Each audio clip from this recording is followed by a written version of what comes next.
एक शहर में अर्जुन नाम का एक लड़का रहता था। वो पढ़ाई में बहुत अच्छा था और उसने मेहनत करके एक बड़ी कंपनी में नौकरी पाली थी। उसकी जिंदगी ठीक चल रही थी, लेकिन उसके अंदर हमेशा कुछ बड़ा करने की इच्छा रहती थी। एक दिन अर्जुन को ऑफिस के काम से दूसरे शहर जाना था। उसने सोचा कि वो आराम से कार हायर कर लेगा ताकि सफ़र आसान हो जाए। उसने इंटरनेट से एक कैब बुक की और सफ़र शुरू हुआ। शुरुआत में सब ठीक था, लेकिन कुछ देर बाद ड्राइवर ने अचानक गाड़ी रोक दी। अर्जुन ने पूछा, क्या हुआ? ड्राइवर बोला, मुझे आगे नहीं जाना, अगर जाना है तो एक्स्ट्रा पैसे देने होंगे। अर्जुन हैरान रह गया। वो बीच रास्ते में फंस गया था। उसके पास कोई दूसरा ऑप्शन नहीं था। मजबूरी में उसे ज्यादा पैसे देने पड़े और बहुत परेशानी झेलनी पड़ी। उस दिन अर्जुन बहुत परेशान हुआ, लेकिन उसी परेशानी में एक आइडिया छुपा था। उसने सोचा, पहला, अगर मेरे साथ ऐसा हुआ है तो और लोगों के साथ भी होता होगा। दूसरा, क्यों ना एक ऐसा सिस्टम बनाया जाए जहां कैब सर्विस भरोसेमंद हो।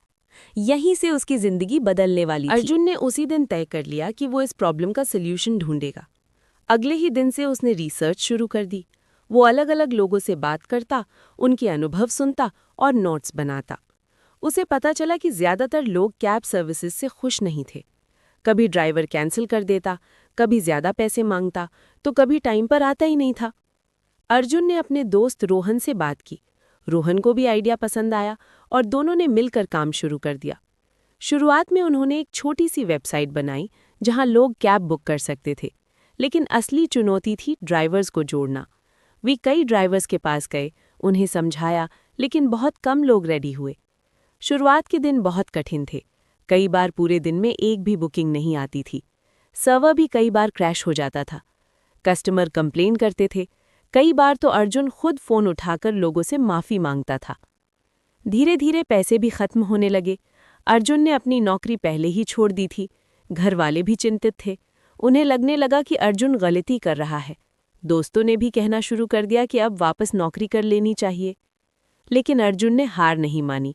वो हर दिन कुछ नया सीखता, अपनी गलतियों को सुधारता और सिस्टम को बेहतर बनाता।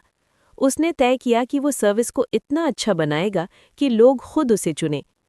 कुछ महीनों बाद उसने एक मोबाइल ऐप लॉन्च की। इस ऐप में बुकिंग करना बहुत आसान था। कस्टमर ड्राइवर की डिटेल्स देख सकते थे, फेयर पहले से पता चल जाता था और ट्रैकिंग सिस्टम भी था। ये चीज़ लोगों को बहुत पसंद आई। अब धीरे धीरे बुकिंग्स बढ़ने लगीं। ड्राइवर्स को भी रेगुलर इनकम मिलने लगी, तो वे भी जुड़ने लगे। अर्जुन की सर्विस धीरे धीरे शहर में पॉपुलर होने लगी। एक दिन एक बड़े इन्वेस्टर की नज़र उसकी ऐप पर पड़ी। उसने अर्जुन को बुलाया और उसका आइडिया सुना। अर्जुन ने पूरे कॉन्फिडेंस के साथ अपनी जर्नी और विजन बताया। इन्वेस्टर इम्प्रेस हो गया और उसने इन्वेस्ट करने का फैसला किया। अब अर्जुन के पास रिसोर्सेज थे। उसने अपनी टीम बढ़ाई, ऐप को और बेहतर बनाया और नए शहरों में सर्विस शुरू की। कुछ ही सालों में उसकी कंपनी तेजी से ग्रो करने लगी। हजारों ड्राइवर्स उससे जुड़ गए और लाखों लोग उसकी सर्विस का इस्तेमाल करने लगे।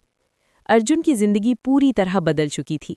जो लोग पहले उसका मजाक उड़ाते थे, अब वही उसकी तारीफ कर रहे थे। एक दिन अर्जुन उसी रास्ते से गुजर रहा था जहां कभी उसे ड्राइवर ने धोखा दिया था। उसने अपने ही ऐप से कैब बुक की। इस बार ड्राइवर टाइम पर आया। उसने विनम्रता से बात की और सफ़र आराम से पूरा हुआ। अर्जुन खिड़की से बाहर देखते हुए मुस्कुराया। उसे याद आया कि कैसे एक बुरा अनुभव उसकी जिंदगी का टर्निंग पॉइंट बन गया।